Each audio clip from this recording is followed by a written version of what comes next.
All right, so we just have to write an inequality for these first few. And so this is going to be x is less than 7. We don't have the little bar because the -7 is not included, so it's -7. This number is between 4 and 5, so it's 4.5. You can write it as a mixed number, but it is included, so x less than or equal to 4.5. The third one is x strictly greater than -5. You don't include the -5, so we don't put a bar. And this one between 1 and 2, so x greater than 1.5. You could also write it as a mixed number. You could write it as an improper fraction, but I'm just going to write it as a decimal here. All right, so you should be able to write those inequalities. Here we're going to take inequality and we're going to simplify them. So I'm just going to subtract 7 on both sides. I get z is less than or equal to 2. And I like to put a few little numbers when I graph it just to be able to see it.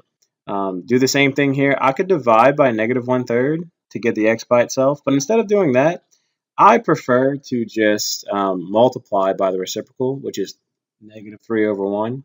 So I'm going to multiply by a -3 on both sides. And remember that when you multiply by negative, you got to flip it. So x is greater than -6 is your result here.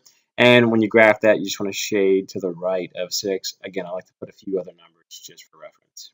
Number 7, we're going to first get the w's on the same side. So I got 11w is greater than or equal to 11. Divide by the 11 on both sides to get w by itself. So w is greater than or equal to 1. I don't have to flip anything because I'm not dividing or multiplying by a negative. And again, I just shade to the right of 1, but include 1 because of the bar underneath. Similar to number 6, I could divide by a fraction here. I don't like to divide by fractions. I'd rather just multiply by the reciprocal. And so off on the side, I'm going to, like on the left side, it cancels out. On the right side, I'm going to just kind of write, show my work here, cancel out the 7, the 21, cancel out the 3 and a 1. And so you get -6/1. Don't forget to flip your inequality because you multiply by a negative. Now get the m by itself by adding 2 on each side. M is greater than -4. Shade to the right of -4. And again, I put my little numbers on the right there. Okay, number 9 is an absolute value inequality. So what I have to do here is do two cases. One where I just write the stuff inside the absolute value, and then I put the positive version of the thing, the number on the right. Then I write the stuff inside the absolute value and put the negative version, and you flip the inequality. Add the 5 on both sides, so you get x is greater than or equal to 8. That's one solution, but there's more than one rule to use solutions. Here I add 5 on each side. I get x is less than or equal to 2. Now the thing is, you can't be bigger than 8 and at the same time be less than 2, but this is a greater than case, so think of GOR is the little rule we think. So greater than is always an OR case. So it's this or that. You could write it. You could literally just write those inequalities, those between there. You could put a union, but I mean, the word or is just honestly, it's more clear than union. You could put it in interval notation. You don't have to do it in interval notation. Just pick whichever way you prefer. If you want to do inequalities, do inequalities. That's really more clearer than interval notation. But I'm just getting you used to interval notation in case you want to use it. I'm going to do a more intuitive way of doing this in case you're like, wait, why do we do those two cases? Well, here's the idea. We want all the numbers that are more than 3 units away from 5. So I'm going 3 units away from 5, but they have to be more than or equal to 3 units away from 5. So yeah, you include 8. Yeah, you include 2, but you include everything to the right of 8 and everything to the left of 2. Okay, so whichever way you solve it is up to you.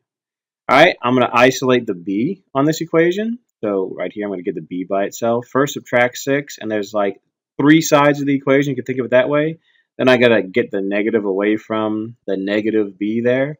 So when I divide by the negative, don't forget to flip your inequality right here and also right here, and that's actually just strictly greater than there. And then when you're writing it that way, we like to write our numbers small to big, so I'm actually going to flip the whole thing sideways. And so it's all the numbers between -6 and -3, but you include -3, but you don't include -6 because remember, you don't include the stuff if it doesn't have a bar underneath right next to it. This one right here, this one starts off with an OR case. So I'm going to just get the variable by itself, subtract the 4, divide by 3. I'm not dividing by a negative. I'm just dividing -3 by a +3. I don't have to flip. Here I divide by -5 on both sides, so I get n is less than -5. And this is an OR case, so I'm going to do this or that. So, and that's the solutions. It's n is greater than or equal to -1, or n is less than -5. Okay. Here, all I have to do is divide by 10, but notice how this is an AND case, so I have to follow both rules where they intersect, and AND is like an intersection. I'm going to follow both rules. One rule is k is less than 7.5 when you divide by 10. The other rule is k is greater than or equal to 4 when you divide by the negative after subtracting the 4. Now, I'm going to graph both of these together in two different colors. Notice how the black and the blue go different directions, but the yellow part is where they intersect. So the intersection of these two conditions is your solution. So it's all the numbers between 4 and 7.5. You include the 4, you don't include the 7.5, again, because of the little symbols there, the greater than or equal, the less than or equal to, or greater than or equal to, depending on which way you read it. You include the 4, but you don't include the 7.5. All right, now we're going to list subsets of a set. The first subsets I'm going to worry about are the easiest ones. It's all the ones containing just each individual set. So you can choose the first one, or choose just the second one, or just choose this third one, choose just the fourth one. For two elements, I can choose the first and second, first and third, first and fourth. Okay. For the another two elements, now I could choose the second and the first, but I already did that when I chose the first and second. So I'm going to choose the second and the third, and the second and the fourth element. Okay. Then I could choose the third and the first, but I already did that by choosing the first and the third. I could choose the third and the second, but I already did that. The order doesn't matter. So I'm going to choose the third and the fourth. That's a new one. Now I can choose the fourth and the first, but I already did that. I can choose the fourth element and the second element, but I already did that when I did second and fourth. I can choose the fourth and the third, but again, I already did that, so I don't count the duplicates. In other words, I don't count the ones where I just change the order. That's not a new choice. That's just the choice in a different order. The three sets, I like to think of it, okay, there's 4 original ones. I'm going to choose everything except the 7. Then I'm going to choose everything except the 5, just to help myself have an order to it so it's not all random, and I'll move these up here so I can fit it all on one screen. I'm going to choose everything but the 3. Then I'm going to choose everything but the 1, and you can put them in order or not. I just find it easier to put them in order from smallest to greatest to keep track of it. Then I can choose all of them. Think of this as a scenario of, I choose all the things offered to me. Or if they offer you something, you can always just, they offer you to eat 4 choices, then you can just say, oh, well, I'm not gonna eat anything. This is like the none of the above choice. But watch the pattern here. There's 4 one elements sets. Then there's, so look, 4 one element sets. But there's also 4 3 element sets.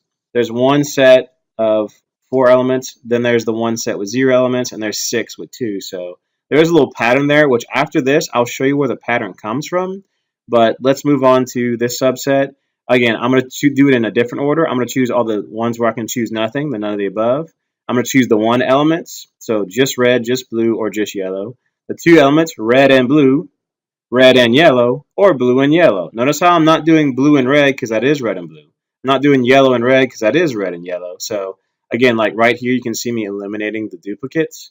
I'm not going to choose yellow and blue because that is the blue and yellow. I'm not going to choose yellow and red because that is red and yellow. So we already accounted for those subsets. Now there's a 3 element subset, and since there's only 3 choices to choose from, that's like saying, hey, I want everything.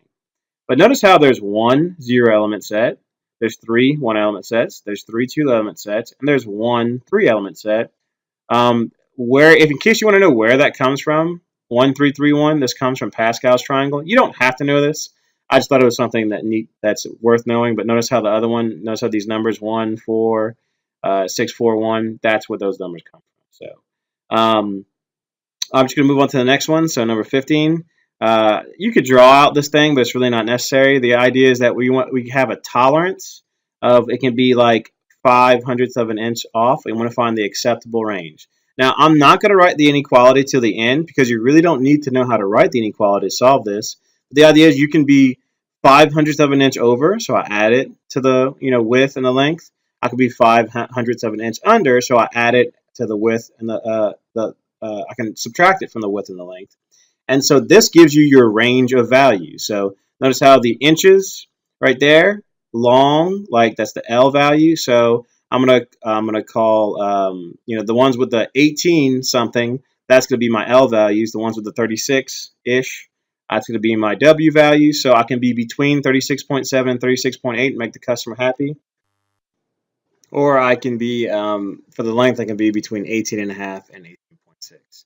And just so you see what the inequalities look like, if you want to actually write the inequalities, you use absolute values. The idea is you can be this far away from 36.75 or this far away from 18.55.